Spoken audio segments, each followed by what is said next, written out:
আবারও সড়কে মারাত্মক অ্যাক্সিডেন্টের ঘটনা ঘটে গেল।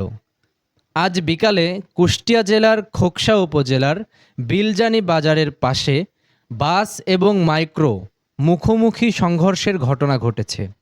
মানে অ্যাক্সিডেন্টটা মূলত এখানে কিভাবে ঘটেছিল? ঘটেছিল হলো বাসটা যাচ্ছিল রাজবাড়ির দিকে এবং প্রাইভেটটা যাচ্ছিল কুষ্টিয়ার দিকে। রাজবাড়ি মাঝখানে বর্ডারে চুনের বর্ডারে বাম সাইডে বাস ঠিকই আছে, কিন্তু ডান সাইডে প্রাইভেটের ডানে যে গাড়িটা ছিল ওই গাড়িটা কি করে এসে বাসের মাইরে দিয়ে প্রাইভেটে আবার পূর্ব দিক চলে গেছে, কুষ্টিয়া না যেয়ে রাজবাড়ির দিক মুখ হয়ে গেছে। দেখেন নিচে ঘুরে গেছে। ওই হতাহতের সংখ্যা কেমন? আর হঠাৎ প্রাইভেটে ছিল, মাইক্রো ছিল দুজনে হসপিটালে গেছে, আর বাসের ড্রাইভারের নিচে নষ্ট হয়ে গেছে, কিন্তু ড্রাইভারের কিছু হয় বাসে যে যাত্রীগুলো ছিল, ড্রাইভার ছিল, এদের কোনো ক্ষয়ক্ষতি? না, কারো কোনো হয়নি। এখন আমি অবস্থান করছি বিলজানি বাজারের অনেকটা আগে শিমুলিয়া গ্রামে। এখানে দেখতে পাচ্ছেন একটি বাস এবং প্রাইভেট কারের মুখোমুখি সংঘর্ষ হয়েছে।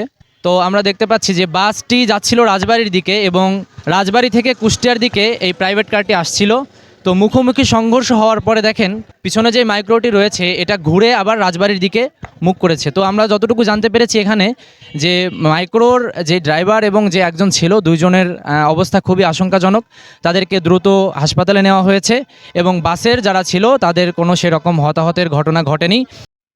স্থানীয় সূত্রে যতটুকু জানা গিয়েছে, বাসটি কুষ্টিয়া থেকে ছেড়ে এসে রাজবাড়ির উদ্দেশ্যে যাচ্ছিল, আর মাইক্রোটি রাজবাড়ি থেকে কুষ্টিয়ার দিকে যাচ্ছিল। বাসটি তার সঠিক লেন দিয়ে চলছিল, কিন্তু হঠাৎ করেই মাইক্রোটি ডান সাইডে এসে বাসের একদম সামনের দিকে সজোরে আঘাত করে, যার কারণে বাসের সামনের একাংশ ভেঙে যায় এবং মাইক্রোটি দুমড়ে মুচড়ে বাসের পিছনে চলে যায়।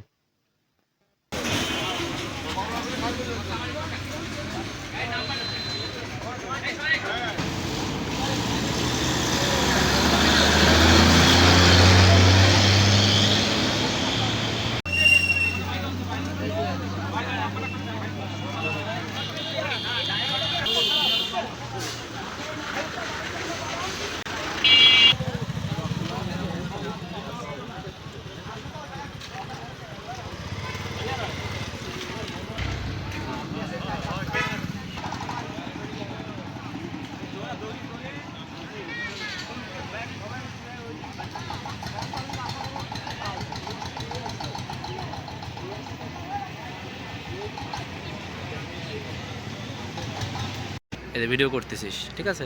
আবার যখন দেখবি যে মানে ভিডিও এখন বন্ধ করা দরকার, হ্যাঁ চাপ দেওয়া না। AU24 নিউজ, হাদিউজ্জামান অন্তর, পাংশা, রাজবাড়ী।